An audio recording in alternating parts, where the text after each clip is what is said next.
পয়গম্বরে আরবি সাল্লাল্লাহু আলাইহি ওয়াসাল্লাম যেই রাস্তা দিয়ে হাঁটতেন ওই রাস্তার মধ্যে একজন বৃদ্ধা মহিলা নবীজির রাস্তার মধ্যে কাঁটা যুক্ত ময়লা পালায় রাখত, যাতে করে নবীজির হাঁটতে কষ্ট হয়। একদিন, 2 দিন, 3 দিন এরকম ভাবে রাস্তার মধ্যে কাঁটা পালায় রাখত। হঠাৎ করে নবীজি একদিন দেখেন রাস্তার মধ্যে তো আজকে কাঁটা নাই, রাস্তা তো পরিষ্কার। মহিলার কি হয়ে গেল? মহিলা কেন আজকে রাস্তার মধ্যে ময়লা যুক্ত কাঁটা পালাইল না?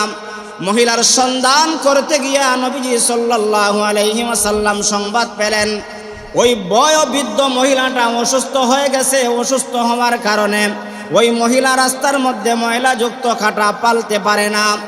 এজন্য আল্লাহর পয়গম্বর ওই বৃদ্ধা মহিলাকে দেখার জন্য কয়েকজন সাহাবীকে সঙ্গে লইয়া চলে গেলেন ওই বৃদ্ধা মহিলার বাড়িতে। বৃদ্ধা মহিলা যখন জানতে পারল আল্লাহর পয়গম্বর মুহাম্মদুর রাসূলুল্লাহ আসতেছেন তার বাড়িতে, মহিলা এমনিতেই তো অসুস্থ, আবার ভয়বৃদ্ধ, আবার দেখা যায় সে ভয়ে আতঙ্কিত। এই মুহূর্তে মনে হয় মুহাম্মদ জানতে পেরেছে আমি যে রাস্তার মধ্যে কাঁটা পালায় রাখি আমার উপর হয়তো আক্রমণ করতে পারে। সেই ভয়ের কারণে মহিলা আতঙ্কিত হয়ে গেছে। কিন্তু আল্লাহর পয়গম্বর তো আতঙ্কিত হওয়ার জন্য যান নাই। আল্লাহর পয়গম্বর গিয়া মহিলা সম্পর্কে আগে জানলেন, মহিলার অসুস্থতা সম্পর্কে অবগত হলেন এবং সাথে সাথে মহিলাকে সান্ত্বনা দিয়া বললেন, মহিলা তুমি যে রাস্তার মধ্যে কাঁটা পালাইছো সেজন্য আমি তোমার উপরে অসন্তুষ্ট না। আমি আসছি তোমাকে দেখার জন্য তোমার শারীরিক অবস্থাটা কেমন, তোমার হালতটা কেমন, তুমি কেমন অসুস্থ হয়েছ, তোমার এমন অবস্থাটা জানার জন্য আমি এসেছি। এই দৃশ্য এবং কথা শুনা বৃদ্ধা মহিলা আখলাকওয়ালা নবীর আখলাকার চরিত্র দেইখা অসুস্থ বেমার নিয়ে সুস্থ অবস্থায় একটু বসলো, বৈশা আল্লাহর পয়গম্বরের আখলাকার চরিত্র দেইখা ওই আল্লাহর বান্দি বৃদ্ধা মহিলা মুহূর্তের ভিতরে কালেমা পড়ে মুসলমান হয়ে গেল। সুবহানাল্লাহ। قال النبي صلى الله عليه وسلم أفشوا السلام।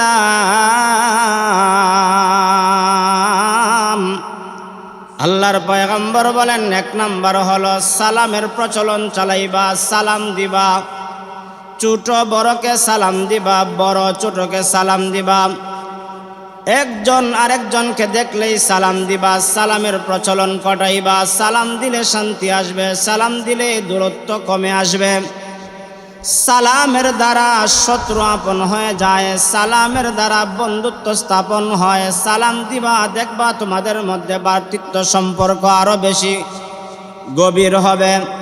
এই সালামের দ্বারা শান্তি আছে, সেজন্য সালাম করবা, আসসালামু আলাইকুম ওয়া রাহমাতুল্লাহ। একজন আরেকজনকে পাইলেই সালাম দিবে, সালাম দেওয়ার দ্বারা বারাকা রয়েছে। যেমন অন্য এক হাদিসের মধ্যে এসেছে আল্লাহর পয়গম্বর মুহাম্মদুর রাসূলুল্লাহ সাল্লাল্লাহু আলাইহি ওয়াসাল্লাম বলেন, একজন মুসলমানের উপরে আরেকজন মুসলমানের 5টা হক রয়েছে। একজন মুসলমানের উপরে আরেকজন মুসলমানের 5টা হক। আল্লাহর পয়গম্বর বলেন, হাক্কুল মুসলিমি আলাল মুসলিমি খামস। একজন মুসলমানের উপরে আরেকজন মুসলমানের 5টা হক রয়েছে। এর মধ্যে 1 নাম্বার হলো রদ্দুস সালাম। একজন মুসলমান আর একজন মুসলমানকে পাইলেই সালাম দিবে, সালাম দিলে সালামের দ্বারা শান্তি হয়। একজন মুসলমান আর একজন মুসলমানের কাছে সালাম পায়, সালাম তার প্রাপ্য। একজন আরেকজনকে সালাম দিবে, আল্লাহর পয়গম্বর বলেন এটা হলো একজন মুসলমান আরেকজন মুসলমানের কাছে পাওনা হলো সালাম। কিন্তু আজকে আমাদের সালামের মধ্যে হাজারো ভুল রয়েছে, সালাম সহি হয় না, শুদ্ধ হয় না। সালামের মধ্যে দেখা যায় ভুল রয়েছে। কেউ দেখা যায় আসসালামু আলাইকুম বলে, কেউ কয় সালাইকুম, কেউ আবার দেখা যায় সালামটা সহি হয় না, কিন্তু সহি সালামও আমাদেরকে শিক্ষা গ্রহণ করা দরকার। কারণ এক মুসলমানের উপরে আরেক মুসলমানের যে 5টা হক রয়েছে, এর মধ্যে 1 নম্বরের হক হলো রদ্দুস সালাম। এক মুসলমান আরেক মুসলমানকে সালাম প্রদান করবে, তাহলে আমাদের সালাম সহি হওয়া দরকার। আসসালামু আলাইকুম ওয়া রাহমাতুল্লাহ, সহি করে সালাম শিক্ষা গ্রহণ করতে হবে। আর যিনি সালামের জবাব দিবেন তিনিও সালামের জবাবটা সহি করে দিবেন, ওয়া আলাইকুমুস সালাম ওয়া রাহমাতুল্লাহি ওয়া বারাকাতুহু। আমাদের সালামও সহি না, সালামের জবাবটাও আমরা সহি না। তে মুসলমানের 1 নম্বরের হক হয়তো আদায় করতে পারলাম না। এজন্য আল্লাহর পয়গম্বর মুহাম্মদুর রাসূলুল্লাহ সাল্লাল্লাহু আলাইহি ওয়াসাল্লাম বলেন, একজন মুসলমানের উপরে আরেকজন মুসলমানের 5টা হক। 1 নম্বরের হক হলো রদ্দুস সালাম। একজন মুসলমান আরেকজন মুসলমানকে পাইলেই আগে বালামন্দ জিজ্ঞাসা করবা না, কেমন আছো জিজ্ঞাসা করবা না, আগে জিজ্ঞাসা করবা আসসালামু আলাইকুম ওয়া রাহমাতুল্লাহ। হোক লোকটা পরিচিত, হোক লোকটা অপরিচিত, হোক আপনি একজনের সঙ্গে মোবাইলে কথা বলেন, হোক সরাসরি আপনি কথা বলেন, হ্যালো শব্দটা না বইলা, কেমন আছো শব্দটা না বইলা, মুসলমান হিসাবে তোমার সর্বপ্রথম হক আদায় করা দরকার হলো তুমি বলবা আসসালামু আলাইকুম ওয়া রাহমাতুল্লাহ। আগে সালাম দিবা, এটা হলো একজন মুসলমানের উপরে আরেকজন মুসলমানের হক। 2 নম্বরে একজন মুসলমানের উপরে আরেকজন মুসলমানের হক হলো, আল্লাহর পয়গম্বর মুহাম্মদুর রাসূলুল্লাহ সাল্লাল্লাহু আলাইহি ওয়াসাল্লাম বলেন, ওয়াইয়াদাতুল মারিদ, বেমারিকে আপনি দেখতে যাইবা, বেমারিকে দেখা একজন মুসলমানের উপরে আরেকজন মুসলমানের হক। আপনার পাড়া প্রতিবেশী অসুস্থ হয়ে গেছে, তাকে দেখতে যাইবা। আপনার এলাকার একটা মানুষ অসুস্থ হয়ে গেছে, তার খোঁজখবর নিবা। আপনার যদি সে শত্রুও হয়, তারপরেও তার খোঁজখবর নিবা। কারণ একজন মুসলমানের উপরে আর একজন মুসলমানের 2 নম্বরের হক হলো বেমারিকে দেখা, বেমারিকে খোঁজখবর নেওয়া, বেমারি সম্পর্কে জানা। আজকে দেখা যায় আমাদের যদি সামান্য একজনের সঙ্গে আর একজনের একটু সম্পর্ক বিচ্ছিন্ন হয়ে যায়, বাড়ির পাশে ঘরের পাশে লোকটা অসুস্থ, কিন্তু তাকে আমরা দেখতে যাই না। কিন্তু আল্লাহর পয়গম্বর বলেন মুসলমানের 2 নম্বরের হক হলো তার পাড়া প্রতিবেশীরা অসুস্থ হয়ে গেলে তাকে দেখতে যাওয়া, তার খোঁজখবর নেওয়া। আমার পয়গম্বর মুহাম্মদুর রাসূলুল্লাহ সাল্লাল্লাহু আলাইহি ওয়াসাল্লাম শুধুমাত্র মুসলমানদেরকে এই হক আদায় করতেন না, একটা বেদুইন যদি বেঈমান যদি অসুস্থ থাকতো তার খোঁজখবর নবীজি নিতেন। ইতিহাসের কিতাব প্রমাণ করে পয়গম্বর আরবি সাল্লাল্লাহু আলাইহি ওয়াসাল্লাম যেই রাস্তা দিয়ে হাঁটতেন, ওই রাস্তার মধ্যে একজন বৃদ্ধা মহিলা নবীজির রাস্তার মধ্যে কাঁটা যুক্ত ময়লা পালায় রাখত, যাতে করে নবীজির হাঁটতে কষ্ট হয়। 1 দিন 2 দিন 3 দিন এরকম ভাবে রাস্তার মধ্যে কাঁটা পালায় রাখত। হঠাৎ করে নবীজি একদিন দেখেন রাস্তার মধ্যে তো আজকে কাঁটা নাই, রাস্তা তো পরিষ্কার। মহিলার কি হয়ে গেল? মহিলা কেন আজকে রাস্তার মধ্যে ময়লা যুক্ত কাঁটা পালাইল না? মহিলার সন্ধান করতে গিয়া নবীজি সাল্লাল্লাহু আলাইহি ওয়াসাল্লাম সংবাদ পেলেন ওই বয়োবৃদ্ধ মহিলাটা অসুস্থ হয়ে গেছে। অসুস্থ হওয়ার কারণে ওই মহিলা রাস্তার মধ্যে ময়লা যুক্ত কাঁটা পালতে পারে না। এজন্য আল্লাহর পয়গম্বর ওই বৃদ্ধা মহিলাকে দেখার জন্য কয়েকজন সাহাবীকে সঙ্গে লইয়া চলে গেলেন ওই বৃদ্ধা মহিলার বাড়িতে। বৃদ্ধা মহিলা যখন জানতে পারল আল্লাহর পয়গম্বর মুহাম্মদুর রাসূলুল্লাহ আসতেছেন তার বাড়িতে, মহিলা এমনিতেই তো অসুস্থ, আবার ভয়বৃদ্ধ, আবার দেখা যায় সে ভয়ে আতঙ্কিত। এই মুহূর্তে মনে হয় মুহাম্মদ জানতে পেরেছে আমি যে রাস্তার মধ্যে কাঁটা পালায় রাখি, আমার উপর হয়তো আক্রমণ করতে পারে। সেই ভয়ের কারণে মহিলা আতঙ্কিত হয়ে গেছে।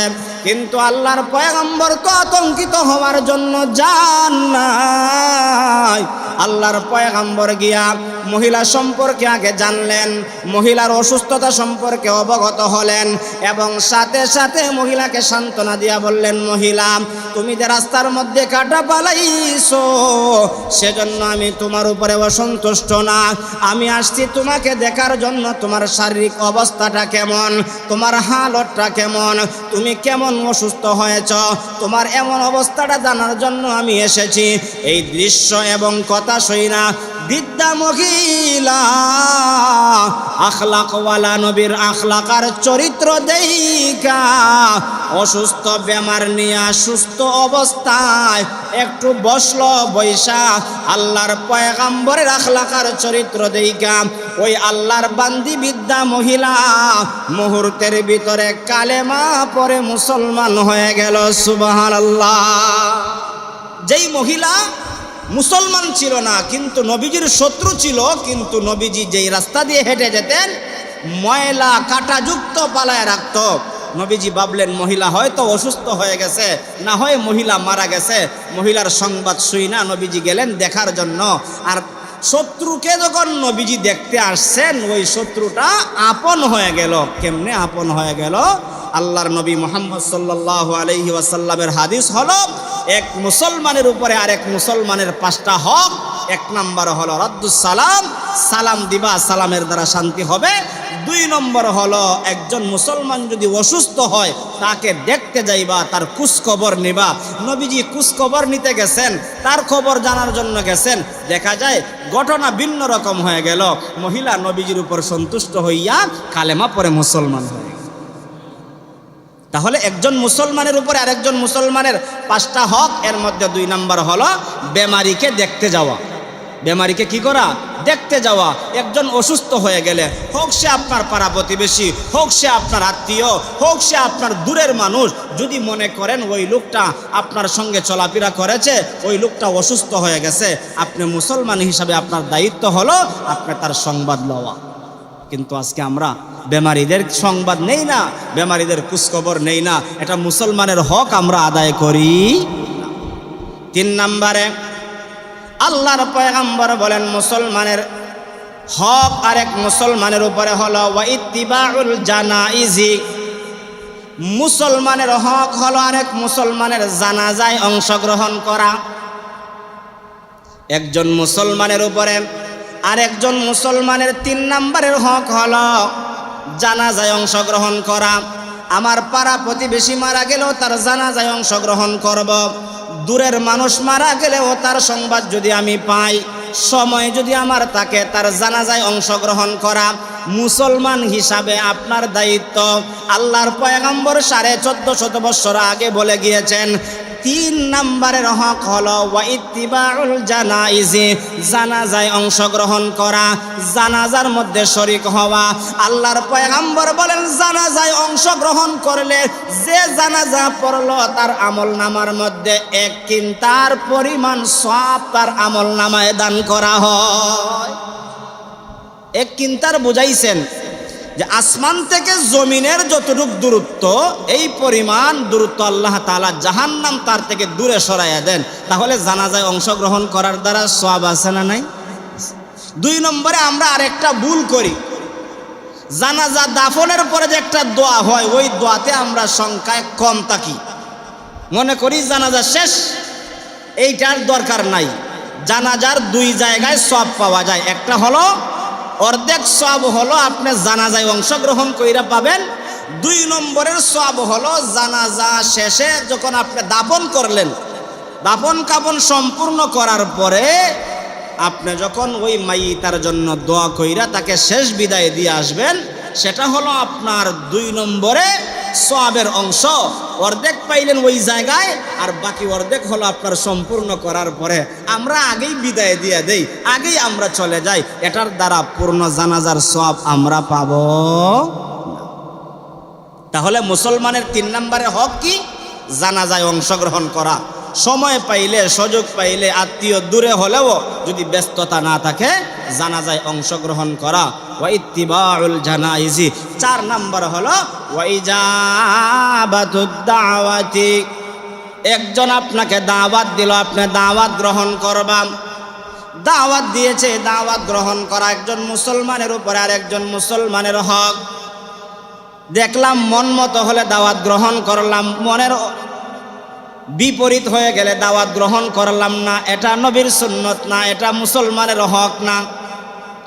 আমার পয়গম্বর মুহাম্মদুর রাসূলুল্লাহ সাল্লাল্লাহু আলাইহি ওয়াসাল্লাম শুধুমাত্র মুসলমানের দাওয়াত গ্রহণ করতেন এমন নয়। আমার পয়গম্বর মুহাম্মদুর রাসূলুল্লাহকে যদি একটা বেদুইন কাফিরও দাওয়াত দিত, নবীজি দাওয়াত গ্রহণ করতেন, কিন্তু উদ্দেশ্য থাকতো তাকে কালেমার দাওয়াত দেওয়া। সুবহানাল্লাহ। স্বার্থ থাকতো কি? তাকে কালেমার দাওয়াত দেওয়া হলো মেইন উদ্দেশ্য। ইহুদির দাওয়াতও নবীজি কি করতেন? গ্রহণ করতেন। তাফসীরের কিতাবের মধ্যে এসেছে আল্লাহর পয়গম্বর মুহাম্মদুর রাসূলুল্লাহকে এক ইহুদি দাওয়াত দিল। ইহুদি বড় একজন লিডার ছিল, ধনী মানুষ ছিল, ব্যবসায়ী ছিল। ব্যবসায়ী লোকটা প্রত্যেকবার যখন ব্যবসায় যাইতো, ব্যবসায় যখন লাভবান হতো, লাভবান হওয়ার পরে এই লাভের টাকা দিয়া একটা অনুষ্ঠান করত। বড় লোক বা তার ঘনিষ্ঠ লোক বা মর্যাদাওয়ালা কিছু লোককে দাওয়াত দিয়ে তার বাড়িতে আমন্ত্রণের দাওয়াত দিত।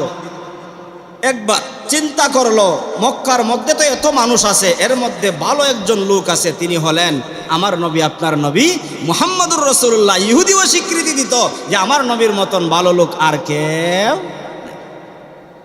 সে ব্যবসা করতে গিয়া ব্যবসায় প্রচুর পরিমাণ লাভ হলো। লাভবান হওয়ার পরে আল্লাহর পয়গম্বরকে আইসা দাওয়াত দিল, মুহাম্মদ তোমাকে দাওয়াত দিলাম আমার বাড়িতে, অমুক দিন দাওয়াত, যাইবা, দাওয়াতে অংশগ্রহণ করবা। আল্লাহর পয়গম্বর দাওয়াত গ্রহণ করে নিলেন। দাওয়াতের দিন সময় মতো নবীজি উপস্থিত হয়ে গেলেন। আশেপাশের তার বন্ধুরা সমালোচনা করে, দেখো না আমাদের অনুষ্ঠানে মুহাম্মদ চলে আসছে। ওরে বেউকুফ, তুমি কি জানো না আমার নবী কেন আসছেন? আমার নবী দাওয়াতে আসার পিছনে কারণ আছে না নাই? আমার নবী যে আসছেন, আইসা উকবা, যার নাম, উকবাকে বললেন, শোনো তুমি দাওয়াত দিয়েছো, আমি তোমার দাওয়াত গ্রহণ করেছি। দাওয়াত গ্রহণ করলেই যে খেতে হবে এমন কোনো কথা না, তোমার দাওয়াতে আমি উপস্থিত হয়েছি, তোমার কথা রেখেছি। শোনো, এখন যদি তোমার ঘরে খেতে হয় তাহলে অবশ্যই অবশ্যই তুমি কি করতে হবে? কালেমা পড়ে মুসলমান হতে হবে। এবার ওই লোকটা উকবা ইবনে আবি মুইত ভাবলো, যদি আমি তার কথা না মানি তাহলে তো সে আমার বাড়িতে খাবে না, আর না খেয়ে যদি একজন সম্ভ্রান্ত মানুষ আমার বাড়ি থেকে ফিরে যায় তাহলে তো আমার প্র্যাকটিসের একটা লস হবে, মানুষ সমালোচনা করবে। অমুক বাড়িতে একজন লোক আসলো, লোকটা না খেয়ে চলে আসলো, আমার প্র্যাকটিসে একটা লস হবে। এজন্য সে কি করলো? মুহাম্মদুর রাসূলুল্লাহর কথা শুই না কালেমা পড়ে মুসলমান। এবার নবীজির মনটা খুশি না বেজার? কথাটা খেয়াল করবেন, বুঝবেন। নবীজির মনটা খুশি হয়ে গেল। এবার নবী করিম সাল্লাল্লাহু আলাইহি ওয়াসাল্লাম তার দাওয়াতের আপ্যায়নের খাবার গ্রহণ করলেন। তার আর একটা বন্ধু ছিল উবাই ইবনে খালফ। দেখেন, ভালো বন্ধু হলে ভালো রাস্তা দেখায়, খারাপ বন্ধু হলে খারাপ রাস্তা দেখায়। তার বন্ধু সংবাদ পাইল তার বন্ধু তো মুহাম্মদের ধর্ম গ্রহণ করে কালেমা পরে মুসলমান হয়ে গেছে। এবার বন্ধু গেইটের মধ্যে আইসা বলতেছে, বন্ধু শোন, তুই যদি মুহাম্মদের দলভুক্ত হয়ে যাস, আজকে থেকে বন্ধুত্ব শেষ, তোর সঙ্গে আমার সম্পর্ক থাকবে না। এবার তুই কি করবে বল? এবার উকবা ইবনে আবি মুইত বলে, ও বন্ধু শোনো, আমি তো বিপদে পইরা কালেমা পড়ছি, মুহাম্মদের কালেমা তো আমি এমনিতেই পড়ি না, বিপদের মধ্যে পইরা পড়েছি। এখন তুমি বলো কি করব? দুষ্ট বন্ধু শিখাইয়া দেয়, যদি তুমি আমার বন্ধু থাকতে চাও মুহাম্মদের কালেমা ফিরাত দিয়ে দাও। এমন নাফরমান বন্ধু আমাদের সমাজে আছে না নাই? হ্যাঁ, নাফরমান বন্ধু আছে। কয় রে বেটা, তুই যদি আমার সাথে থাকতে চাস তাহলে ওই লোকটার সারা লাগবো, কারণ ওই লোকটার আর আমার মতের মধ্যে ভিন্নতা আছে। এবার উকবা ইবনে আবি মুইত উবাই ইবনে খালফের ফান্দে পড়ে গেল, দুস্তের কথা, বন্ধুর কথা শুনতে আরম্ভ করলো। শুই না এবার বলতেছে, বন্ধু খো মুহাম্মদকে ছাড়তে পারি, তুই বন্ধুকে তো আমি আর ছাড়তে পারি না। কি করা লাগবে? বলে মোহাম্মদের কালেমা ফিরিয়ে দে। কেমনে ফিরিয়ে দিবে? বলে অপমানের সাথে ফিরিয়ে দিবে। অপমানটা কেমনে? বলে মোহাম্মদের কাছে গিয়া বলবে, ও মোহাম্মদ, তোমার কালেমা গ্রহণ করছিলাম, তোমার কালেমা আবার তোমার মুখের মধ্যে ফিরিয়ে দিলাম। জোরে আওয়াজ দিয়া বলেন নাউজুবিল্লাহ। নবীজি প্রথম খুশি বনে দাওয়াত গ্রহণ করার কারণে নবীজির মনটা খুশি।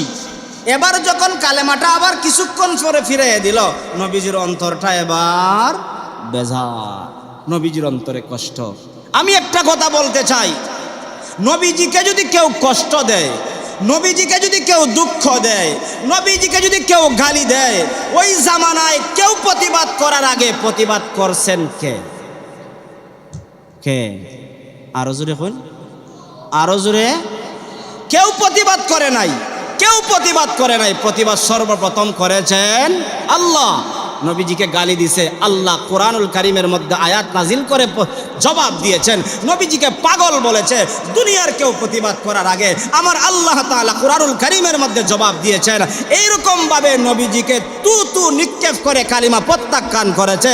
আমার আল্লাহর সহ্য হয় না, আমার আল্লাহ তার কালামে হাকিম নাজিল করে জানায় দিয়েছেন, ও বেদিন বেঈমানেরা শুনে রাখো, ও নাফরমানেরা শুনে রাখো, আমার বন্ধু ধ্বংস হয় নাই, তোমরা ধ্বংস হয়েছ। তোমাদের দুনিয়া ধ্বংস, তোমাদের আখিরাত ধ্বংস, একমাত্র ঘোষণাকার। ওই কথাটা আল্লাহ কোরআনুল কারীমের মধ্যে উল্লেখ করেছে। তুমি আমার হাবিবকে তু নিক্ষেপ করে কালেমা প্রত্যাখ্যান করবা, জেনে রাখো আমার হাবিবের কালেমা প্রত্যাখ্যান করতে পারো, কিন্তু আমি আল্লাহ আমার হাবিবের সেই প্রত্যাখ্যানটাকে আমি গ্রহণ করে নিব না। আমি আল্লাহ, আমি আমার হাবিবের পক্ষে, তার সপক্ষে দলিল হিসাবে আয়াত নাজিল করে আল্লাহ নবীজিকে সান্ত্বনা দিলেন। নবীজির বারাক্রান্ত হৃদয়টাকে শান্ত করে দিলেন। শান্ত করার ক্ষমতা একমাত্র আছে কার? আরো জোরে বলেন, আছে কার? আল্লাহ তাআলা জানায় দিলেন, ওয়ায়াউমা ইয়া'আদ্দুজ যালিমু আলা ইয়াদাইহি ইয়াকুলু ইয়া লাইতানি ইত্তাখাযতু মা'আর রাসূলি সাবিলা ইয়া ওয়াইলাতা লাইতানি লাম আত্তাখিয ফুলানান খলিলা। আল্লাহ তাআলা জানায় দিলেন ওই জালেম সম্পর্কে, ওয়ায়াউমা ইয়া'আদ্দুজ যালিমু আলা ইয়াদাইহি, অর্থাৎ কিয়ামতের দিন ওই জালিম, কোন জালিম? যেই জালিমে নবীজির কালেমা গ্রহণ করে প্রত্যাখ্যান করল, ফিরাইয়া দিল, তু নিক্ষেপ করল, নবীজিকে অসম্মানী করল। এটা তো সাময়িক সময়ের জন্য অসম্মানী, কিন্তু চিরস্থায়ীভাবে অসম্মানী করার ক্ষমতা আছে আমার আল্লাহর। আল্লাহ জানায় দিলেন, ওয়ায়াউমা ইয়া'আদ্দুজ যালিমু আলা ইয়াদাইহি, ওই জালেম, ওই অপরাধী হাসরের কঠিন ময়দানে দুই হাত জমিনের মধ্যে তাপড়াইবে। তাপড়ানি শুনেননি? দেখবেন কিছু মানুষ কান্নার বিভিন্ন ধরন থাকে। কেউ দেখবেন ফুফায়া ফুফায়া কান্দে, কেউ দেখবেন চিল্লায় চিল্লায় কান্দে, কেউ দেখবেন কান্দেও আবার ফালঙ্গ তাবড়ায়, মাটিতেও তাবড়ায়, আর হয় হায় হায় রে কি হয়ে গেল, কি হয়ে গেল, দুঃখের সাথে পেরেশানিতে এরকম কান্নাও করে।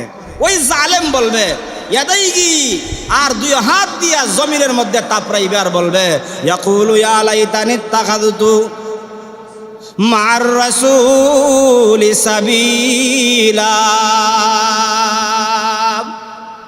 ওই লোকটা বলবে, লাইতানি ইত্তাখাযতু মা'আর রাসূলি সাবিলা, হায়রে আফসোস, হায়রে পুরা কপাল, নবীর ধর্মটা, নবীর কথাটা যে আমি গ্রহণ করেছিলাম এটাই তো আমার জন্য উত্তম ছিল, এটাই তো আমার জন্য সর্বশ্রেষ্ঠ ছিল, কিন্তু হায়রে পুরা কপাল, অর্থাৎ বন্ধুর কথাটা গ্রহণ করার কারণে আজকে আমি ধ্বংস, আজকে আমি অপরাধী, আজকে আমি জালিমের খাতায় অংশগ্রহণ করলাম। এমন জালিম আমাদের দেশের মধ্যে আছে না নাই? হ্যাঁ, এমন জালিম পৃথিবীর জমিনে আছে, বাংলার জমিনে আছে। আমার নবী হলেন শেষ নবী, আমার নবী হলেন শেষ নবী, আমার নবীর পরে আর কোনো নবী নাই।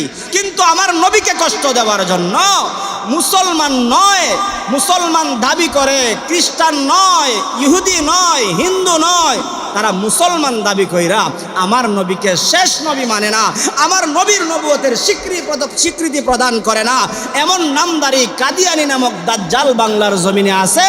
তারা আবার মুসলমান দাবি করে, তারা তারার সিস্টেমে আবার মসজিদে গিয়া নামাজও পড়ে। সরল পরা মুসলমানদেরকে ধোঁকা দেয়, সরল মনা মুসলমানদেরকে ধোঁকা দেয়। আমার মতো আপনার মতন সরল মনা মুসলমান সেটা আমরা বুঝি না, না বুঝলে আমাদের পুরা কপাল, আমরা একদিন তাদের দলভুক্ত হয়ে যাব। তাদের সমর্থন যদিও আমরা করি না, কিন্তু প্রতিবাদ তো করতেছি না। যদিও সমর্থন করি না, কিন্তু তাদের প্রতিবাদ তো আমরা করি না। আমি একটা কথা সব সময় সব জায়গায় বলি যে হিন্দুরা তাদের ধর্ম পালন করে, কোনো অসুবিধা নাই। খ্রিস্টান তাদের ধর্ম পালন করে, কোনো অসুবিধা নাই। ইহুদি তাদের ধর্ম পালন করে, কোনো অসুবিধা নাই। মুসলমান তার ধর্ম পালন করবে, কোনো অসুবিধা নাই। কিন্তু মুসলমান দাবি কইরা কেউ যদি বলে আমার নবীকে শেষ নবী মানি না, সেটা তো কোনোদিন মুসলমান মেনে নিতে পারে না। সংক্ষিপ্তভাবে যেই কথাটা বলতেছিলাম ওই কথা থেকে গিয়েছিলাম, একজন মুসলমানের উপরে আরেকজন মুসলমানের কয়টা হক? 5টা হক। 1 নম্বর হলো রাদ্দুস সালাম, সালামের প্রচলন করা, একজন আরেকজনকে পাইলে সালাম দেওয়া। 2 নম্বরে বেমারিকে ওয়াইয়াদাতুল মারিদ, বেমারিকে দেখতে যাওয়া, বেমারিদের খোঁজখবর নেওয়া। 3 নম্বরে একজন মানুষ মারা গেছে তার জানাজায় অংশগ্রহণ করা। 4 নম্বর হলো দাওয়াত দিলে দাওয়াত কি করা? গ্রহণ করা। ওয়াইজাবাতুদ দাওয়াতি 4 নম্বর হলো ওয়া তাসমিতুল আতিসি, আপনার সামনে কেউ হাসি দিলে দুরু এগুলা কইেন না, হেই গিন্না কইেন না, কইবেন কিতা আলহামদুলিল্লাহ সে বলবে, আর আপনি এই সময় ইয়ারহামুকাল্লাহ বলে জবাব দিবে। এটা মুসলমানের হক। আমাদের সামনে কেউ হাসি দিলে কয় দেখ বড়াই লইছে, হয়নি বড়াই লইছে, কিন্তু জবাব দিচ্ছে না। এটা একজন মুসলমানের উপর আরেকজন মুসলমানের কি হক।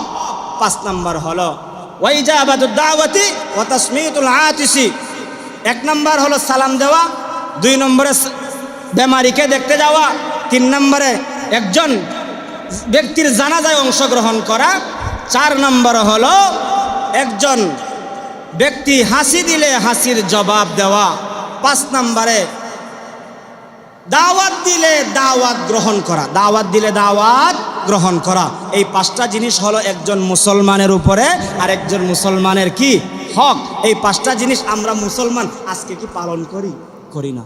কিন্তু মুসলমানের হক তো আদায় করলাম না। 1 নম্বরে আবারও বলি, 1 নম্বরে সালাম দেওয়া, কিন্তু সালাম আমাদের শুদ্ধ নেই। আজকে তো আমাদের সালাম শুদ্ধ না।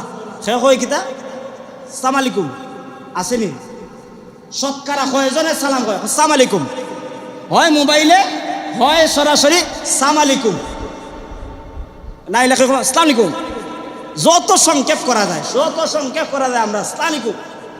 আর তো সংসদ মাশাআল্লাহ একজন এমপি গেছেন, তাই এখন কিতা সাইলকুম, কিতা কই সাইলকুম, কিন্তু শব্দটা কি আসসালামু আলাইকুম ওয়া রাহমাতুল্লাহ। আসসালামু আলাইকুম এতটুকু বলতে পারেন, আসসালামু আলাইকুম ওয়া রাহমাতুল্লাহ এতটুকু বলতে পারেন। আর পরিপূর্ণ যদি বলেন আসসালামু আলাইকুম ওয়া রাহমাতুল্লাহি ওয়া বারাকাতুহু, এটা আমরা সহি করে বলবো, সহি করে উত্তর দেওয়ার চেষ্টা করব। আরেকটা হাদিস বলেছিলাম, আল্লাহ তাআলা যেন, আজকে সময় হয়ে গেছে, ইনশাআল্লাহ আগামী শুক্রবারে বলবো। তাহলে আমরা এই মুসলমানের 5টা হক আদায় করার চেষ্টা করব। আল্লাহ তাআলা যেন বলনেওয়ালা আমাকে, শুননেওয়ালা আপনাদের সবাইকে আমল করার তৌফিক দান করেন, আমিন।